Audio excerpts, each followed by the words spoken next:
something else, to bring about some new way in which your leg can rest such that it doesn't hurt, or it can awaken a new solution to a problem that you didn't know that you had. But it's better to discover it now. The sooner you discover it, the sooner you can start working on it. Have a long view. Have like a 20-year plan almost in your mind for getting back functionality in this hip or this knee. How do you do that? Well, many of these are meant to go in corners, and that's why we have these dog-eared cuts. This is meant to go into a corner. One wall is here, the other wall is here. And as you regain stability, you move it further and further from the corner to promote an acquisition of that skill and ability to gain greater re-awareness of what it means to be centered, what it means to be in control of yourself, which is to predict your future movements.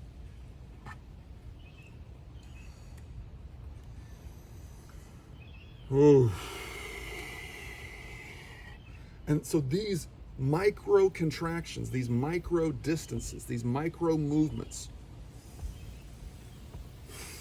once you've closed your mouth, once you've closed your eyes, once you've truly breathed into these positions,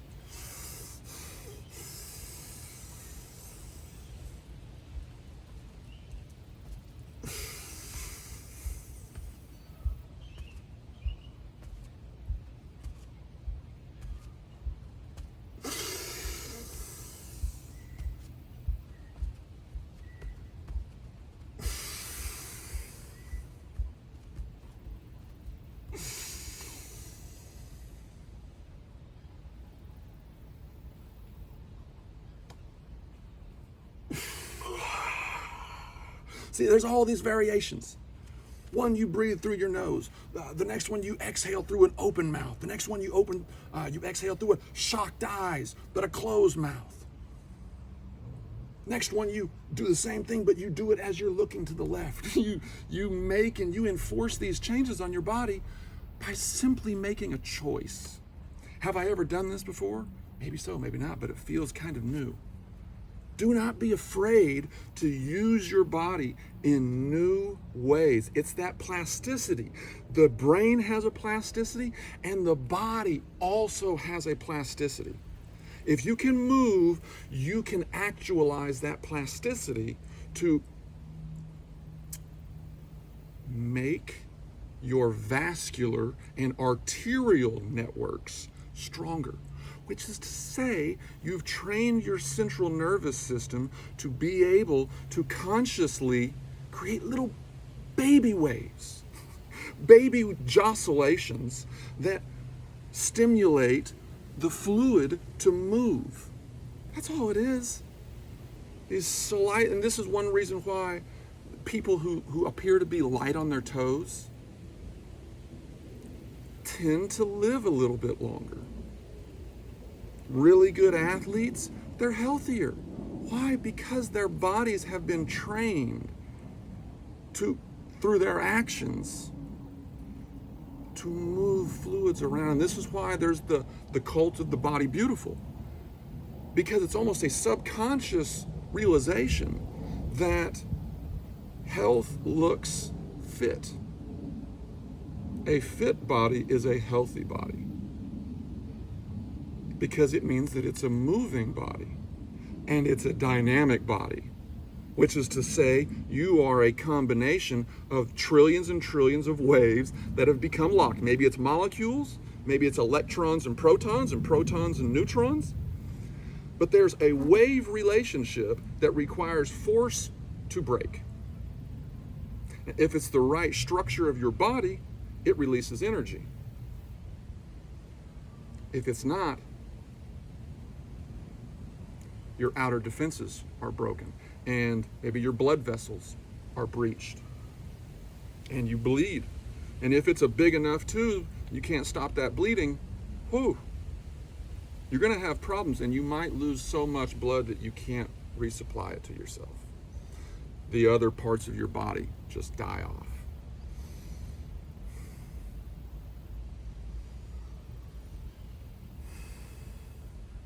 We're more than just the body. We're more than just the brain. There's some transcendent component of collective consciousness.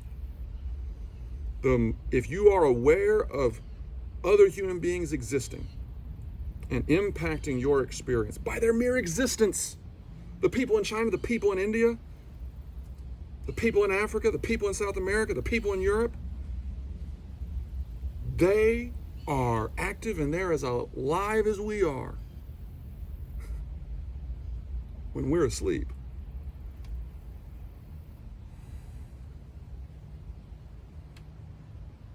Everybody needs oil. Everybody needs a source of energy.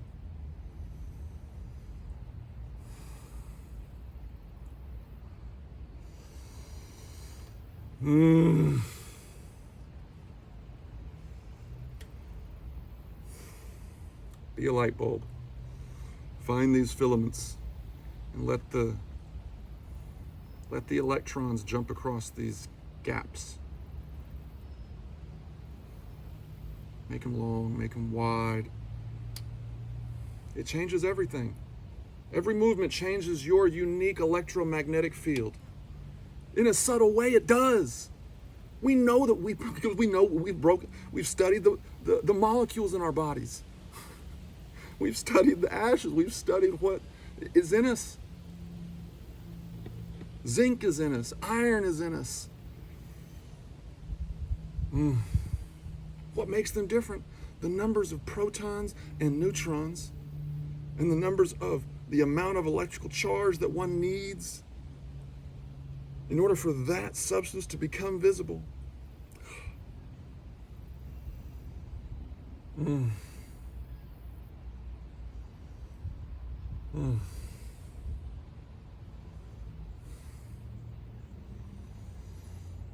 Thank you for watching. Thank you. This is super important. And if you want one of these Euthrons, I encourage you, please, get in this position. Measure to your heel. Then add 2 inches. Add 3 inches. Add 1 inch. And that's what height the leg needs to be.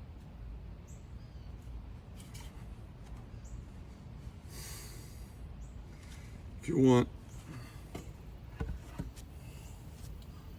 one of these two,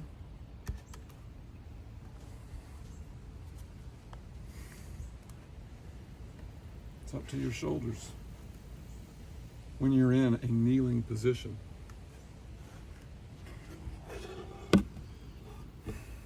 That just happens to also be the height at which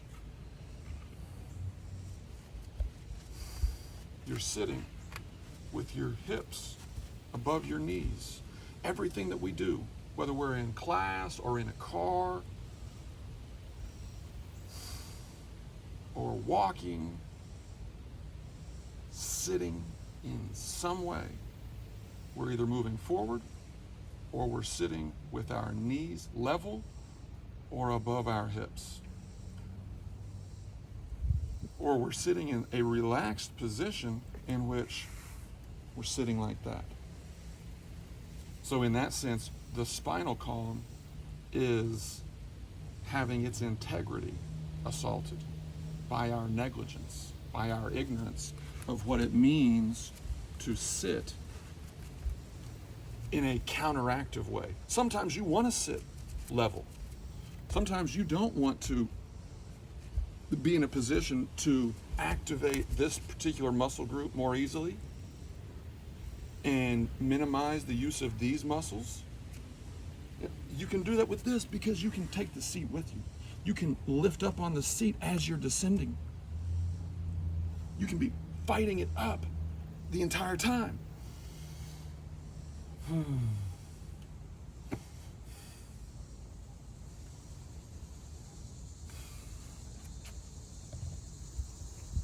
There's so much to this, and as a system, once you begin to actually use it to gestures, this was just the way that the Greeks did yoga. Think about it like that. I'm not saying 108 of the names of God I'm actually articulating ideas that have relevance to the audience. That was the transcendent experience that was picked up on by people who were discussing things that were happening in the tribe. Tribal relations, these highly competitive states.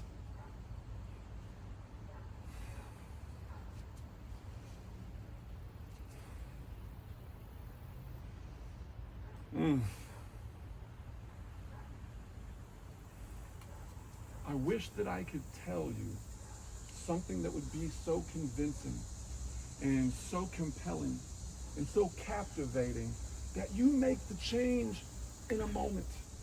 In the blink of an eye, you have a realization like the one that I did. Mine came from just a tuning fork. I hit that tuning fork and I could kind of hear a note. And then as I brought it closer to me, I could hear it a little bit stronger. And then as I closed the door on my ear,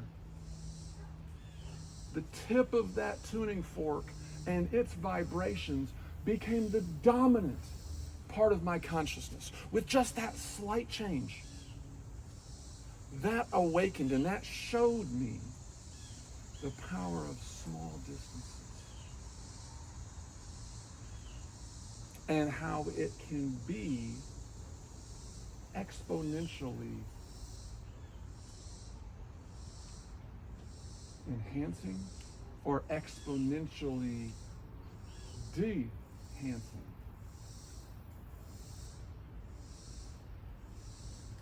Something that is detrimental to what you want to do and how you are doing it, and your capacity for doing it longer.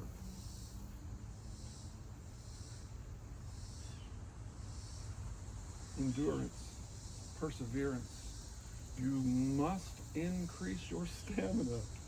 You must challenge yourself a little bit more. You go until you, if you can't run a mile, then run 1,000 meters.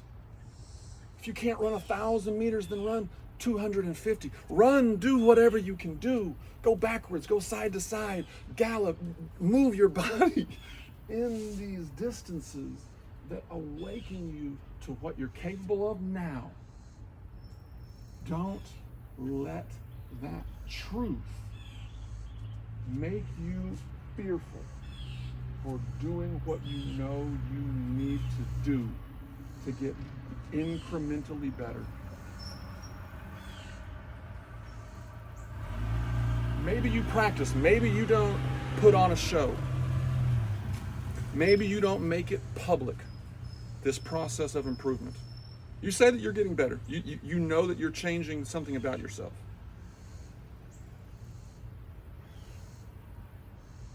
Only once you feel like you know what you're doing and you have confirmation that it's working, only then do you really come out and advertise its utility and its confirmational benefits for you. Because once you begin to awaken to these dimensions and you recognize that they are your dimensions for a reason, this position is like this position. This position is like this position.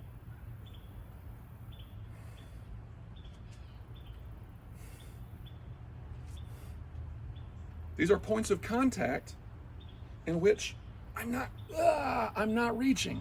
I'm not trying so hard to attain a image that I see on Instagram or TikTok that is my standard, not for perfection, but for self-esteem.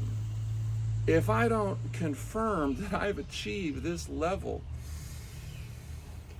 of health and vitality, as demonstrated by the posture that I put forth